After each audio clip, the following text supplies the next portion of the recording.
if it went off the air tomorrow, still wouldn't shed a tear. I'm Wesley Morris, and this is Cannonball. Today, they call it the Late Show, but I mean, they're putting it to bed awfully early. Sleepy time. I almost can't believe I'm saying this, but tonight is the last episode of The Late Show with Stephen Colbert. CBS has done pulled the plug, probably prematurely, but I mean, welcome to late night television, whose thing for drama sometimes brings it closer to daytime soap. But now the crisis, I don't know, it's existential. There's no talk show going into the late night slot. Meanwhile, over at ABC, Jimmy Kimmel lives in almost weekly risk of cancellation now. And, you know, their crimes can basically be boiled down to offending the president. But there's one late night show that keeps on keeping on, and maybe it's also time to put that one down. It's been 51 years, and it really might be time to say goodbye to Saturday Night Live. Thanks for letting me stay a while. For the last 5 years, I've thought, now's the time. Just end it. End it. This show was never about polish. And part of the draw is the chaos and magic of live television where, you know, anything can go wrong. And you've always had to put up with weak sketches, but it wasn't always this sad. SNL used to do it for me. I'd pick an obvious recurring sketch like the Californians. Maybe you should get going before Stuart gets home. Right. I was thinking I'd take Candy View Drive over to San Vicente and then make a left and come 405 north. From there, just get off Mulholland. I mean, it was supposed to be a joke on, I don't know, so many things. Soap operas, LA's driving culture, the rich, Chardonnay. I think you should go home now, Devin. There's nothing going on, Stuart. You should go home. I mean, one of the things that's funny about this sketch also is just, you know, somebody is going to lose it. It also managed to transcend satire and turn it into this amazing kind of nonsense sketch. Whenever the writing dies, the comedy is still there for the Californians. And then it could take whatever was topical and like hook that to a great character. Sometimes you get a catchphrase. I'm Hans and Franz and we're here to pump you up. And then there's, you know, Dieter doing his little sprocket dance. Dun, dun, dun, dun, dun, dun.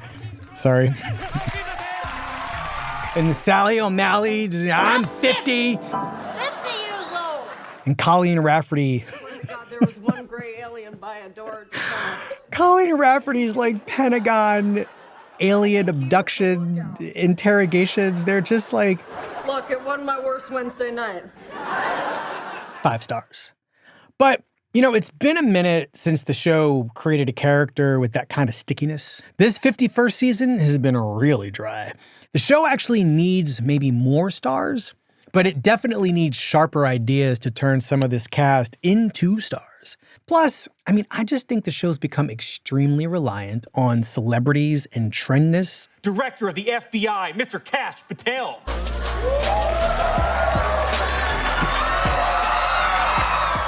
Famous people have made cameos. They've been making cameos throughout the history of the show. And sometimes magic can happen when they do. But a lot of the time, I'm just home watching, hungry for some laughs. Take this sketch from this season with Tiana Taylor that's supposed to be a joke on the Broncos and Monday Night Football. Sir, what's your name?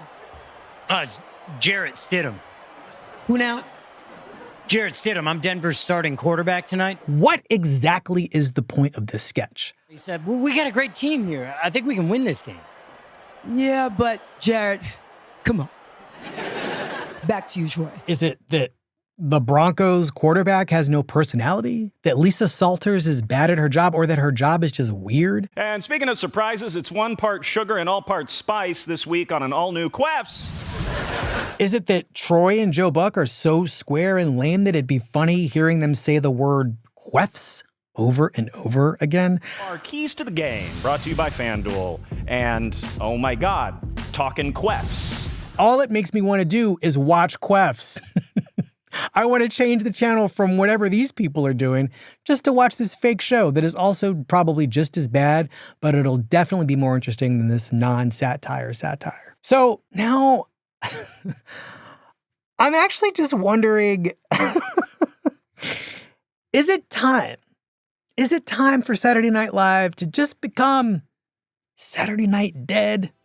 But wait, please wait. Sorry, don't hang up. I actually know a lot of smart people who don't agree with this opinion. Like my guest today, Jason Zinoman. He's a critic at the Times. And, he's a great thinker about comedy and late night TV in general. I just wanted to talk about the Late Show going out of business and what the value of keeping a show like SNL around might be. We're gonna live forever! Whoa! Yes! So we're going to talk about whether it's worth saving and whether I'm wrong. Jason Zinoman, welcome to Cannonball. I'm going to start by telling you just something that was on my mind last year. Please. Saturday Night Live turns 50 years old. If you want to know what it takes to make a show like this last for 50 years, it's these people right around me. And during the year of celebration of this 50th anniversary, it went on from, February to December? I don't want to cast aspersions. I enjoyed a lot of it. But what I thought during that experience was, what if it just ended tonight? It was a good 50 years. Do I need a 51st? I don't even think I needed 37. But that's me. Where are you in terms of your relationship to this show? If it ended tomorrow, how would you feel? I'd be upset. I have been where you are. Oh, talk to me. Yeah. In fact, I think one of the greatest traditions of Saturday Night Live is hating Saturday Night Live. Sure. Okay. And specifically saying it used to be better. Sure. Right? That's what everyone does. And the cliche is true, certainly with me, that your favorite cast is your first cast. I first watched it, and it was the Christopher Guest, Martin Short, Billy Crystal year, unlike any other year. And I fell in love with it there.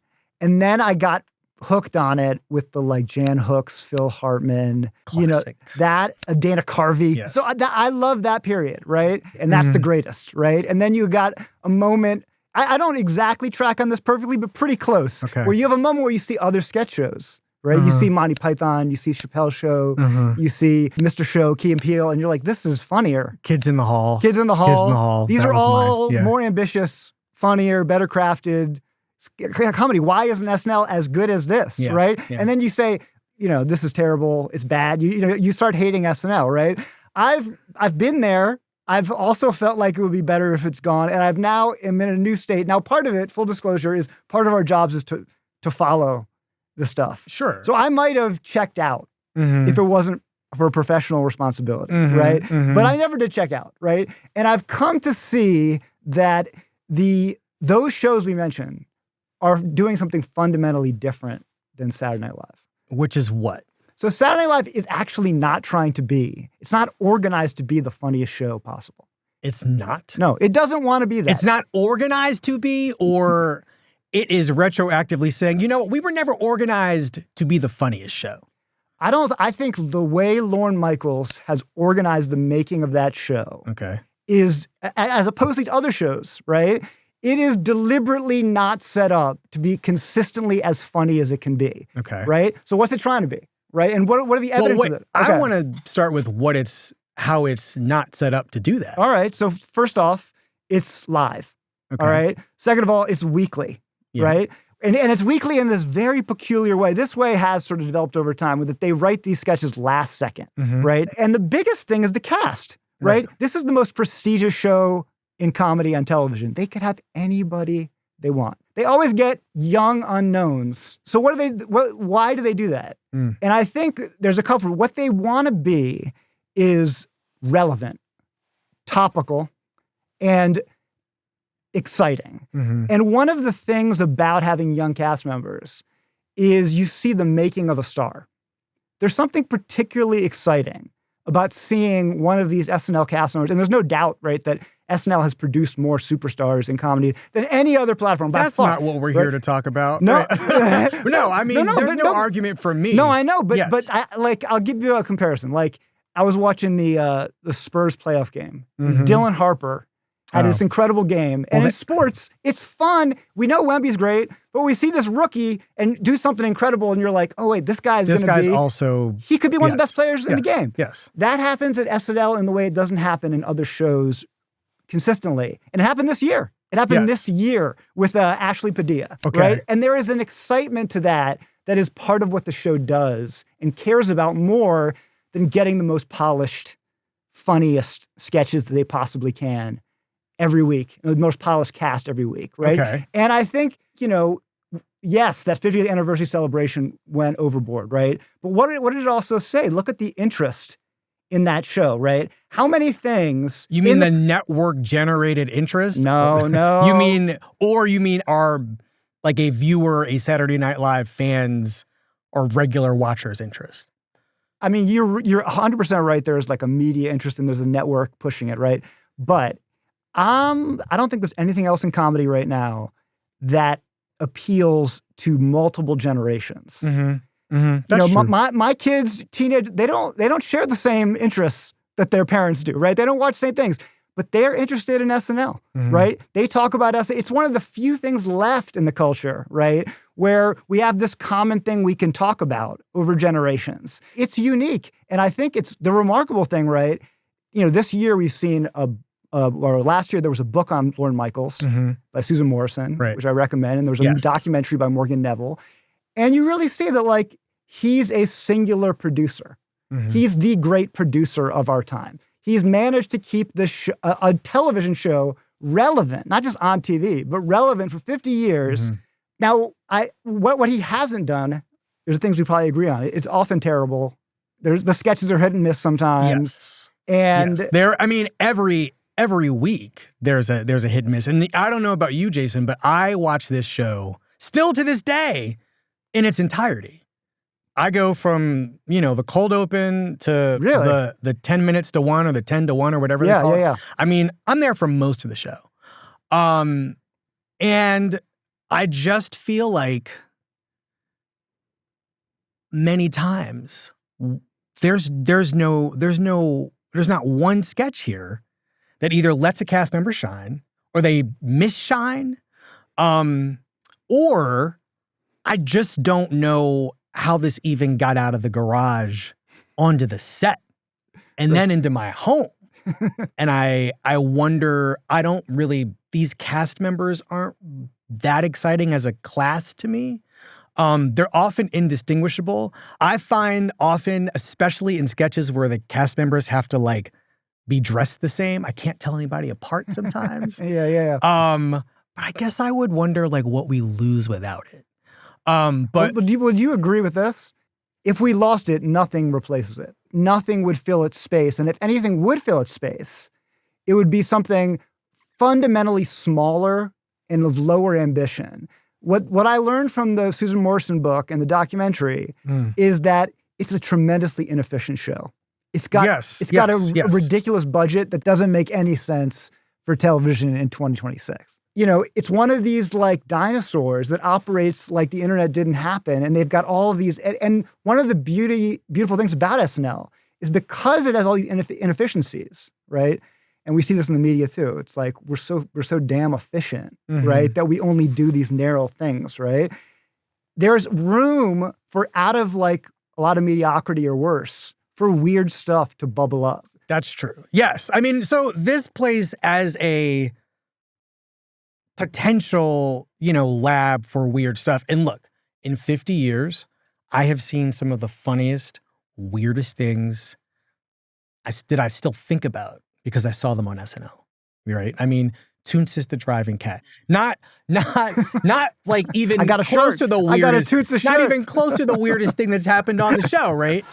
See, I told you he could drive. Toonsis, look out!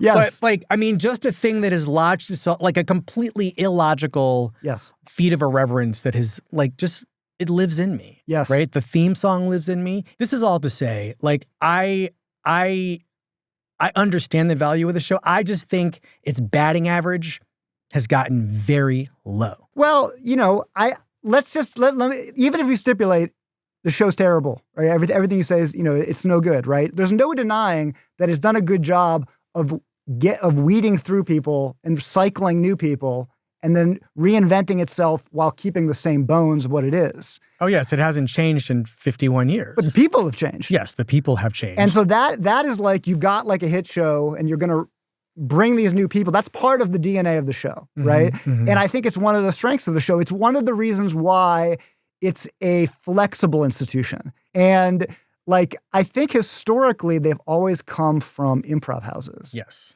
And there's, with some stand-ups sprinkled in. And I think a few years ago, they started to go more, try to find people more from the internet, right? Mm-hmm.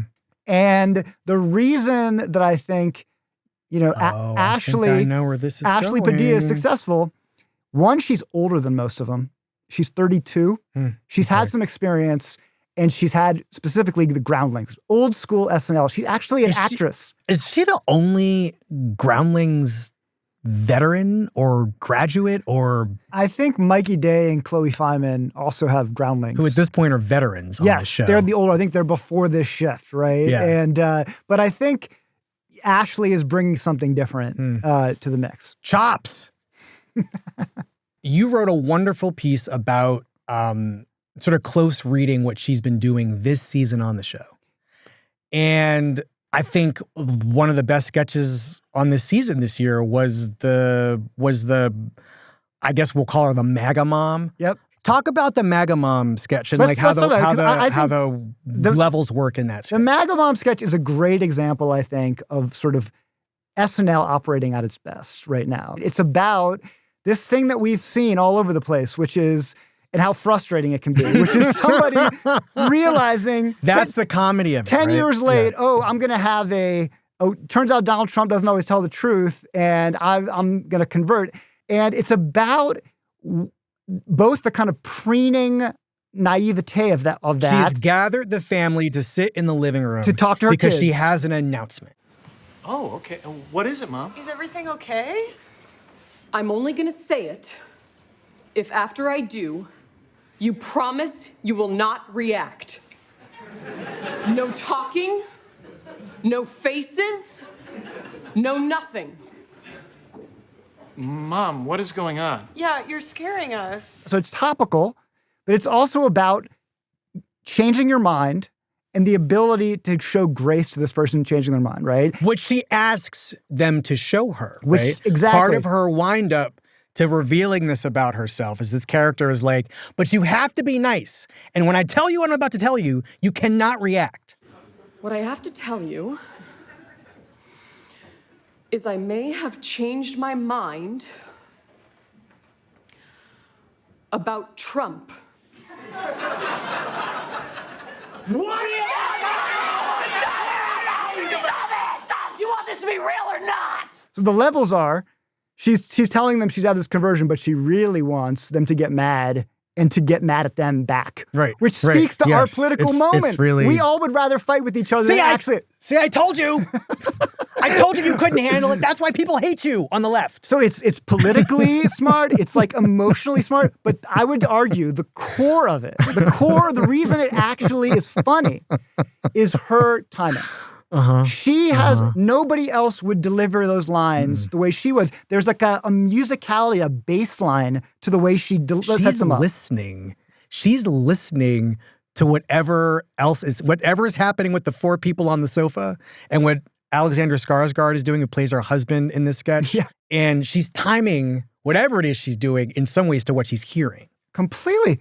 In the moment, you also see, again, another, I think, essential part of Saturday Night Live is the live part of it. Mm-hmm. And they're breaking. Mm-hmm. The kids, the actors playing the kids are breaking in that moment. And they're both trying not to laugh in character and as actors, right? The things that are happening, no one could have seen coming. And the fun of that, like, it becomes not about politics or about this family. It becomes about us watching these sketch performers trying not to break in a way that can only be suspenseful in a show that you know is live. They made me feel worried about trans people. But now I'm realizing I don't really get what the problem is. We'll come back to this live situation. But I want to come back to Ashley Padilla for a second. Yes, please. Because the other thing that's great about her is because you convinced. I mean, I knew I liked her, but then you sort of put that spotlight on her. And the other thing that's great about her in these sketches is she has a wonderful voice. There are two great voices on this show right now. The other one is Marcello Hernández, and they need to figure out something to do with that voice. Yes. He should have 4 characters. His Sebastian Maniscalco is hilarious. Oh, you want me to argue the case, mama? Oh, I didn't know that's what you wanted. And that's an impersonation, but he's identified. Yes. He knows what's funny and ridiculous about that guy. Yes. But Ashley Padilla, there's something just mellifluous in her raised voice. Yep. Fine. But I swear to God, if I hear a single "I told you so," I will go see the Melania movie tonight. I think her and Marcello are the backbone right now. But I think Sarah Sherman does something specific that is really interesting, and all her kind of, the gore stuff that she does is interesting. And there's a few, I can't say this is like a great year, but this is a year that showed promise. So let's look at that. So the sketch I want to point to, which is Auctioneers in a Crumbling Marriage, which is with Sarah Sherman and Matt Damon. And I love this sketch. It's the 10-to-1 sketch where they take a big swing. Which means you're asleep and the best sketches happen. Which is, oops. Here's a big difference between... That doesn't always happen, which is why we go to sleep. I just want to say. I didn't watch this episode live. So I just woke up and saw what people are talking about. Okay. And they were talking about this sketch. I'm home, honey bunny, honey bunny, honey bunny. Can I get a smile? Can I get a hi? Can I get a hello, honey bunny? Can I get a hug? Honey bunny, honey bunny. Well, look who comes crawling home late as sin. Where have you been?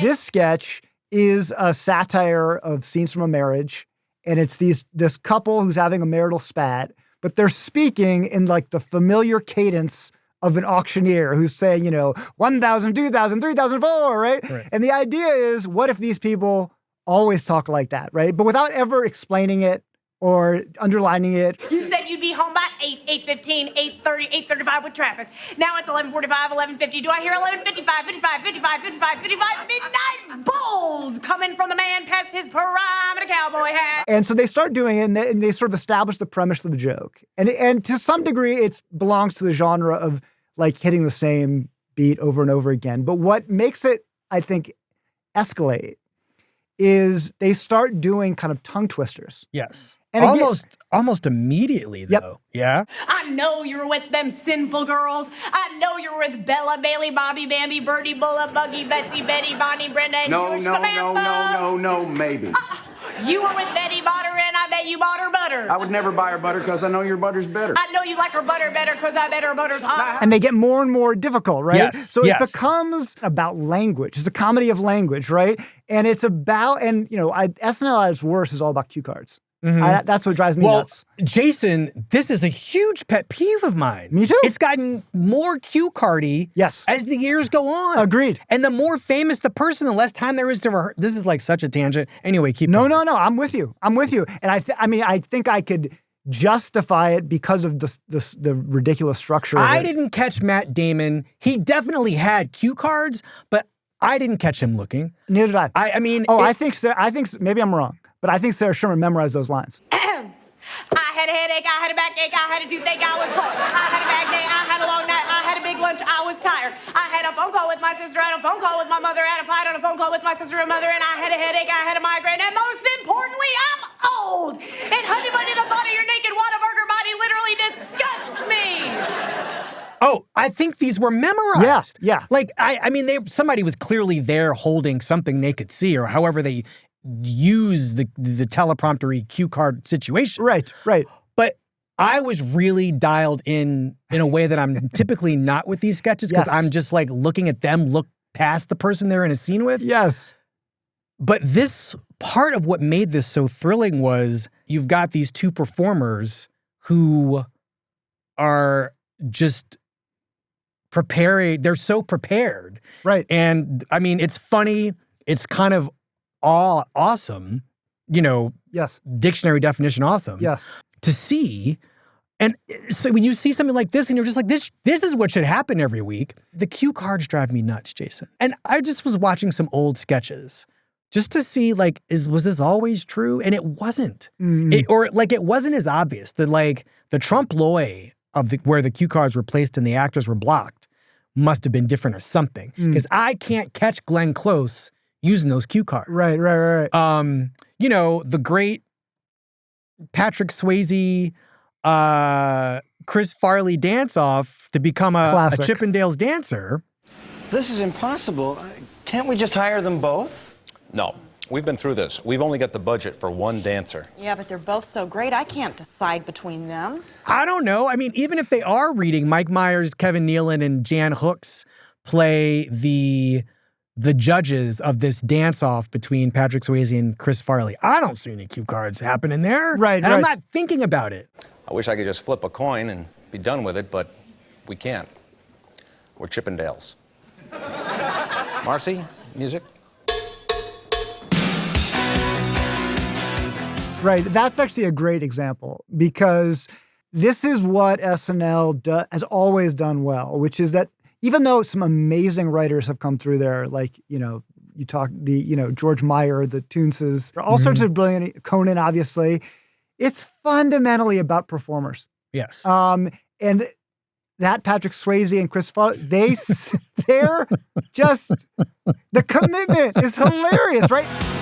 Everyone's wondering, will you come out tonight? Everyone's trying to get it right. And it's timeless because of those performers. And that's when the cue cards kind of, are they there? Are they not? Doesn't matter. It doesn't, like, the lines don't matter. Like that's why if you compare it, there are sketch shows like, I would say, Mr. Show, Monty Python, which lean on the cleverness of the premise and the wit of the lines. Yeah, but those are taped shows. Yes. The same was true for Kids in the Hall. Like to me, I was always happier to watch Kids in the Hall, great Canadian sketch show. Yes. Than SNL most of the time. But I think that, anyway. And it's possible, to support your point, it's possible to do both. Like the Ben Stiller show comes to mind. Oh my God, the Ben Stiller show. One of the great sketch shows. I mean, ever. And like, was that writerly? Was that performance? It was both. It was both. So you could. This is and like that show had a deep bench. Oh my God! Yes, so great with Jean Garofalo. Oh my and God! I've totally forgot about the Ben Stiller show, but I watched it every week. When Ben Stiller started, I was like, "Yep." Ben Stiller in Living Color to me, many weeks was a better sketch show. Yes. Than Saturday Night Live. Yes. Right. And many not live. Taped, didn't matter because it's still, people broke. Yep. Right? Like the actors would break. There'd be crazy things that would happen in these sketches that like you can't believe is happening in prime time, let alone at 11:52. But so I think there's like a kind of professionalism that, I mean, just like comedic professionalism that I think is kind of missing now. And it's just too much of a crapshoot for me. Yeah. It's just too much of a crapshoot. And I'm not getting, one Matt Damon out of what? How many guests did they have this year? How many episodes? 22 or something? Yeah, Sarsgaard, you had some other. Right. I mean. But look, I do think it goes into the liveness of it is part of it. Like the guest host is a fascinating anomaly. Nothing else is like that on television, and it's a huge risk. You're gonna perhaps torpedo a whole show if you have somebody who isn't as talented as Matt Damon. Hello, Tom Brady. Yeah, exactly. There you go. But you could also get like anytime John Mulaney is a host. Yes, I'm gonna watch. I'm gonna be excited. I mean, you watch Tom's more than I do. I don't watch every single episode live. I don't watch it every week, but I watch most weeks. Okay. Yeah. So you think there are things about it. Let's just say you talked me down. I'm glad to hear it. Okay. This is how you talk me down. But I also agree on the details of your argument. All right, fine. You talked me down. I want to sort of expand what we're really talking about here, I think. Okay. Because part of the reason that I started really thinking about this SNL cancellation question is like, there's another show that's actually going off the air right now. And part of like the scandalous thought I had was like, is the wrong show being canceled? Like, should the Stephen Colbert Late Show, should that stay at SNL Go? Had to go run SNL. It's fine. I would like to now think about what late night television is, what it is good for. What is watching network television after the news? Because that's when a lot of these shows would be, every one of these shows is happening after your local news. Right. What's like 60 years of that for? 70 years of that at this point?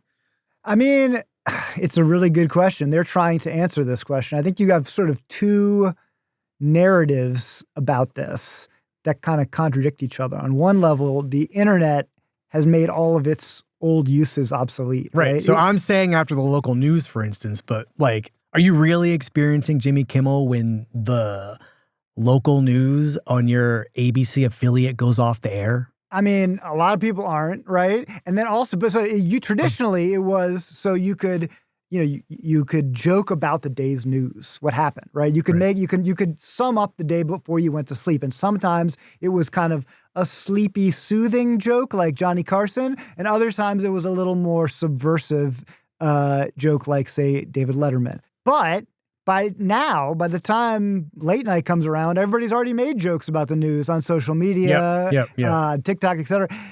So that purpose is done. And then you've got the purpose of like conversations with people promoting stuff or guests being funny. That has also been replaced by like YouTube podcasts and this kind of thing. So there's this narrative, which is not entirely wrong, that late night is less and less relevant. There's less and less of a purpose to it because of the internet, right? At the same time, read the news. The president is attacking. I mean, it's worth like pausing at how crazy this has never happened, that the president has put a target on all the late night hosts and is attacking them consistently and arguably, the most effective example of resistance didn't come from law firms or universities. Oh, no, not shots. Yeah. Not shots at the law firms. Jason Zinoman, speak. Speak your truth. But came from Jimmy Kimmel. Yeah. Came from Jimmy Kimmel. They protested and they pushed back Disney. They made Disney have a backbone, right? And so you can't exactly call late night irrelevant when it's in the crosshairs of, what we're going to traditionally say is the most powerful job in the world. So what explains this? Why did people get so outraged and push back on Disney? Is it simply because people care more about celebrities than they do about law partners, right?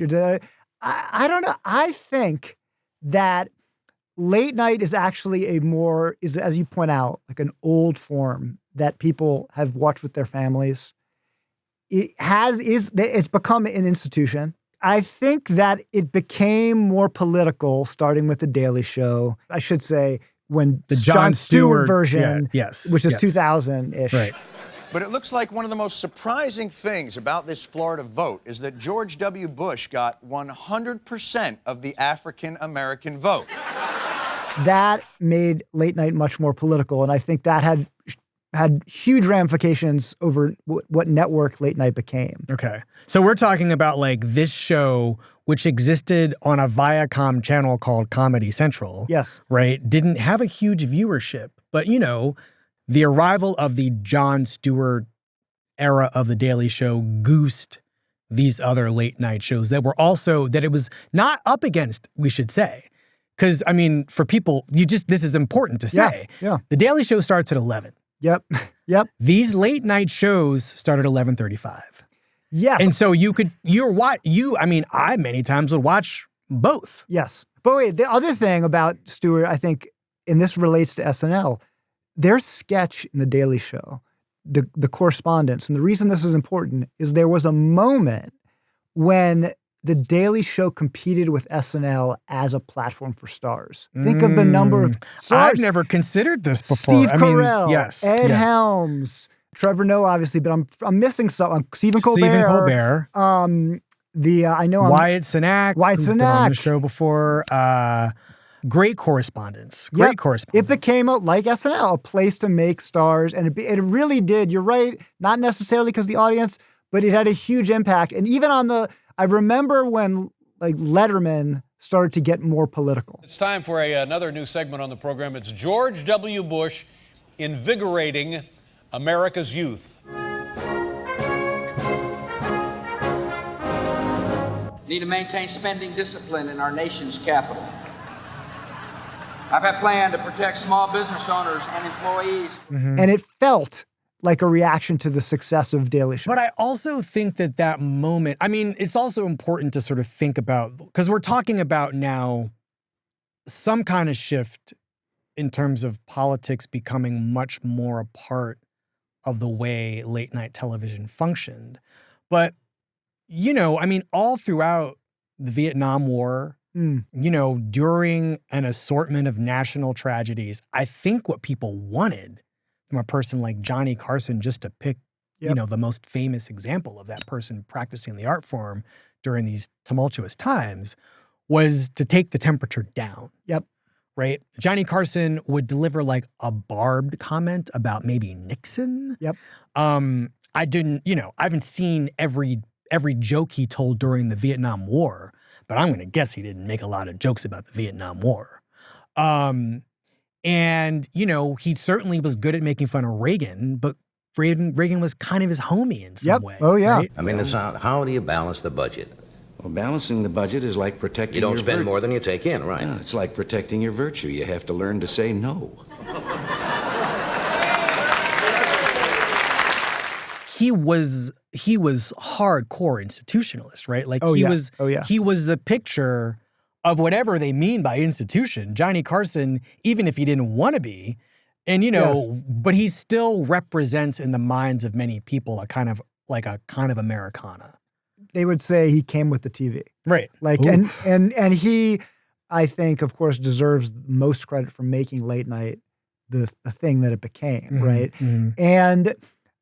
And you're right. He studiously avoided any kind of politics that would get him in too much trouble. Nobody was even thinking about. Yes. But let me ask you this: if Carson was some version of Carson was on today, how would we receive him? He'd be Jimmy Fallon. Welcome. I'm Jimmy Fallon, and I'll be your host for now. Right? I mean, he's not quite the pal and, like pet that Jimmy Fallon has made himself into. But he'd be Jimmy Fallon. I mean, the thing about The Tonight Show, I believe, is that it could never have handled a Letterman. As much as Letterman wanted that job. That's a good point. He wanted to host that show so bad, he would have lasted. I don't know how long he would have lasted, but it wouldn't have been long. I agree. Because I think that the guardrails that come with the job, you either don't see them as guardrails or you chafe against them.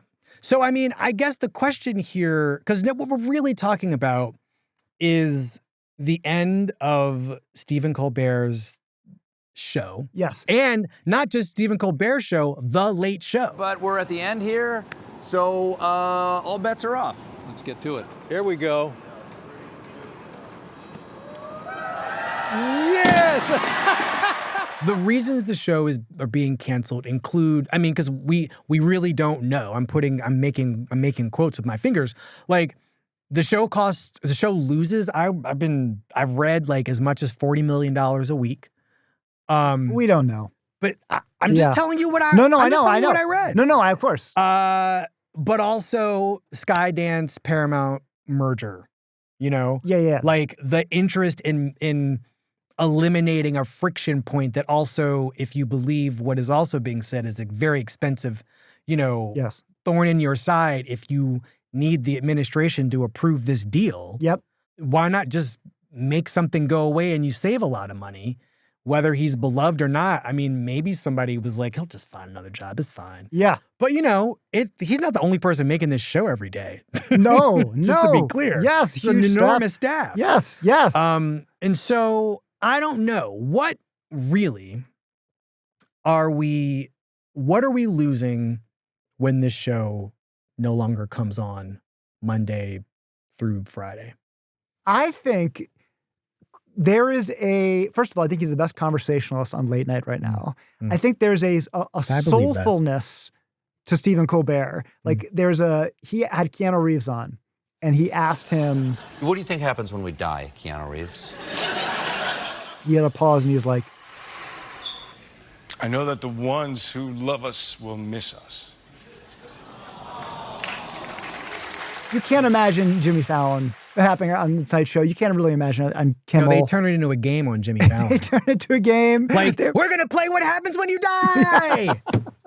Yes. Sabrina Carpenter, you ready to go? We're going to Velcro you to the side of the wall, and Questlove is going to throw a basketball at your head while you answer the question, what happens when you die? Yes. No, there is a... I love that, by the way. I enjoy the games on the Jimmy Fallon show. Look, there's a play, and look, that's winning. That was on Ellen's show. That was on this show. But what's gone? There is to some degree, what we lose depends on what replaces it, and what is replacing it. Byron Allen's Comics Unleashed. Please, Jason, I just ate. This is not the place to be trying to release my bowels. You know what Norm Macdonald said about being on his show, Comics Unleashed? He said, comics have never been more leashed. It's not going to cause this show, by the way, for anybody who has never watched it, is just 4 comedians sitting around shooting the shit. Yes. And often 3 of them you've never heard of. 3 of them? And are we counting Byron? Okay, good point. I have never heard of most people that pass through Comics It's my Unleashed. job to follow comedy, so I know one. I know one at most, but not much more than that. Do women really, you've always heard about women looking at men's shoe size. Right. Is that true? Yes, we do. We look at your shoe size. We And look what at does your that tell hand.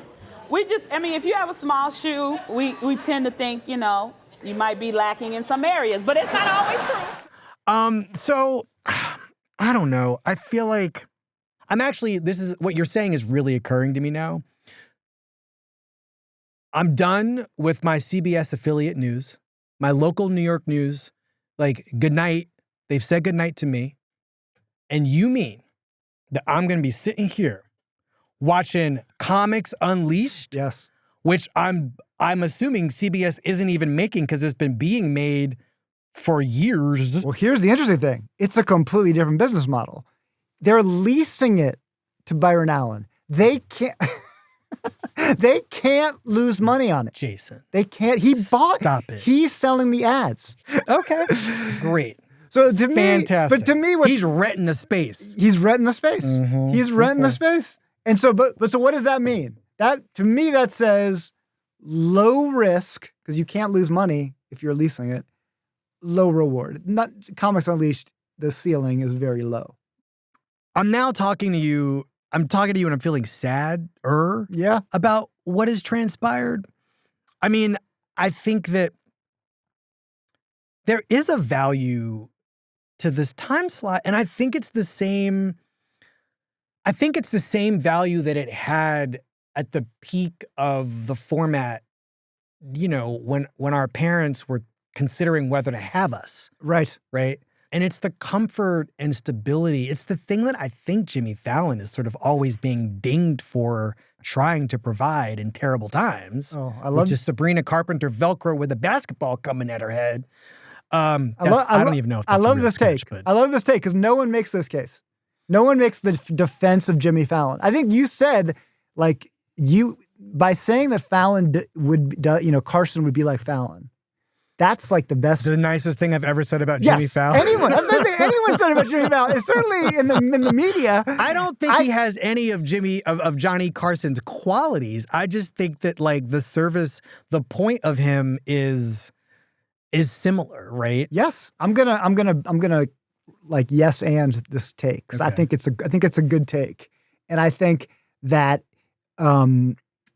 Fallon also, as you put it, lowers the temperature, and despite what I think people think, they know exactly what they're doing, and who do I mean by they?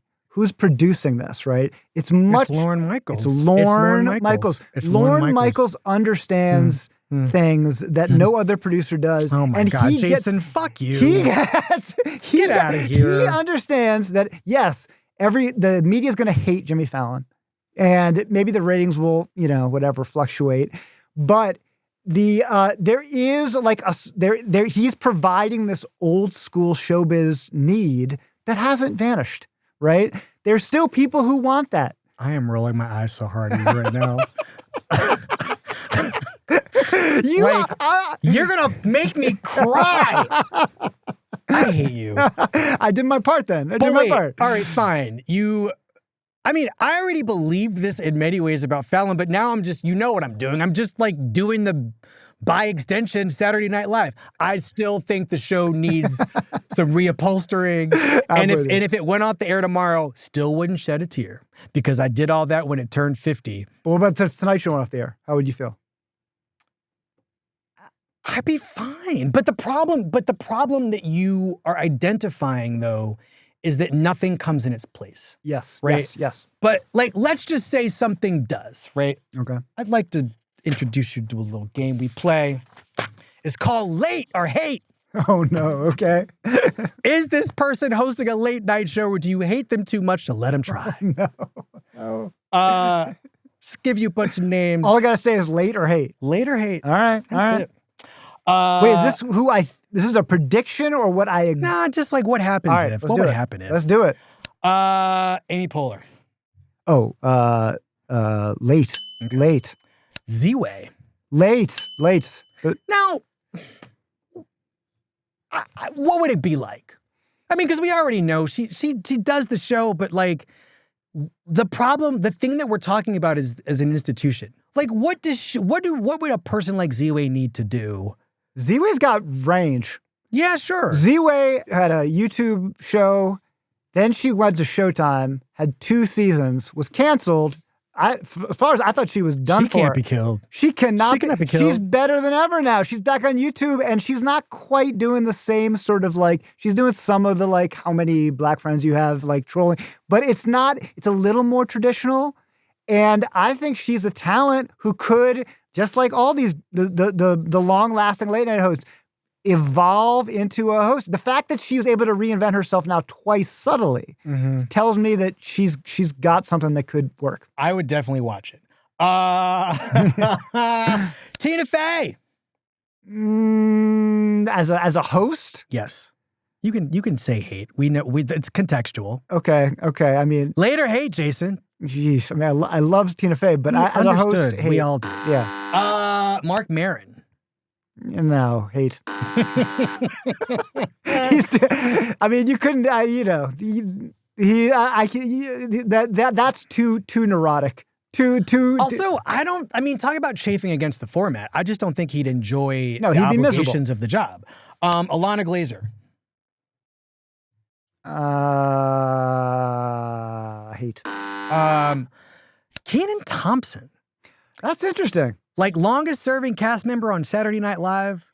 A real stalwart in that he still is, he is so professional on that show that you barely notice, that he's just doing support work in a lot of these sketches. Yeah. He's not even trying to get a laugh. I never thought about that. And still is funny anyway? Still is funny. It's actually kind of an inspired idea because, right, what is he great at, right? As you say, if he could do What's Up With That every night. But he can play off people. What does a talk show do? He's makes the other person funny, That's a great point. Plays the straight man, has the timing, sets it. He actually has a lot of the skills of a great talk show. So the question is, does he want it? It seems like he's pretty entrenched where he is, but entrenched? He could retire tomorrow. That's true, but he doesn't. Why? That's a great question. I know. It's a good job. Right? It's a good job, but it's a good job. He obviously, what is he? Is he 50 yet? Is he, mid 40s? No idea how old I am. I mean, I just think he seems comfortable in a way that doesn't bother me. Yes, right? no, I agree. Other people doing that, it might annoy me a little bit, but that show needs an uncle. Yes, it needs an uncle. Yes.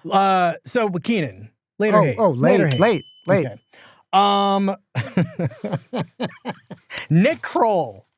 Oh, who I just saw in a insurance commercial. I don't like. I'm gonna say late. What's he selling? I like this idea. I think Nick Kroll has got kind of a variety, like a kind of vaudeville. He would come out as somebody, right? He would be doing a shtick. He's like there aren't talents like Nick Kroll anymore in that he's like he could do kind of a little bit of everything. I actually think that could work. It's funny because you don't want, the late night host isn't necessarily the most brilliantly talented person. No. You don't want, Eddie Murphy's not going to be a late night. I mean, he's on this list. Eddie Murphy later. Oh my God, you're not going to get me to say hate for Eddie Murphy, but he wouldn't be he's not a good fit. You want him as a guest, right? Not a he's host. a great guest. He's not a host. But that's why I say Keenan makes all the sense in the world. Nick Kroll, he could do characters. He's sharp. And he could carbonate the format too, right? I feel like I just would not trust him to come out as Nick Kroll every night. Right. He'd be coming out to do a monologue as the Six Flags old man or something. I don't know. Well, what about this? Let's say you're king of the world. Saturday Night Live dies.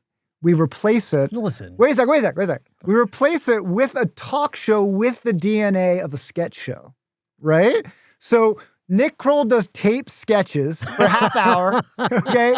He does talk with one of his John Mulaney or whatever for another half hour. And then you could have the last half hour for either weird sketches or some weeks you wouldn't have it. What do you say? I say greenlight this show.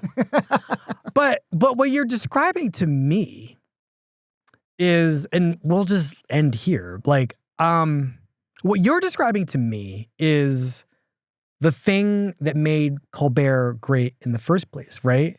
Yep. Which is the Colbert Report. Yes.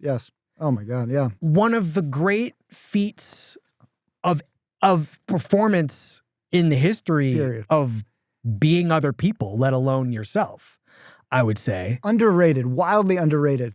The Colbert Report was like The Daily Show in that it was a fake news show, but he was completely in character. And so he would say one thing, and then he would mean something else. Right. And then he had a real guest on who would be in their real voice. So he had to respond to them in real time. In character. Right. But also having the second meeting and having it also be funny. It was an incredible improvisational high wire act that comedy nerds fell in love with and were amazed by, which is why he got the show. But that says to me, what I now wonder as we're talking about this, just to end, is what do you think he has another one of those in him? Impossible. I don't know how he did it as many nights as he did it, but could he do it again? I think it's possible, right? I mean, what that look, Conan provides the example. There was no greater institutionalist in late night than Conan O'Brien. He was offended when they asked him to move the Tonight Show back half an hour because it would damage the franchise, right? But he showed all those late night hosts that you can reinvent yourself on podcast, on Hot Ones, on an HBO travel show, and you could have a bigger impact, and you could host the Oscars, right? And be instantly one of the great Oscar hosts. Exactly, and he's of all the hosts, he's closest friends with Colbert. And so I think Colbert is going to do, my guess is he's going to use the Conan thing as a model and have a collection of projects, which may or may not be like Colbert Report. We'll see. Yeah, we'll see. I hope it is. All right, Jason Zinoman. Thank you. This is a pleasure. This is so much fun coming on Cannonball. Thanks for doing it. Yeah.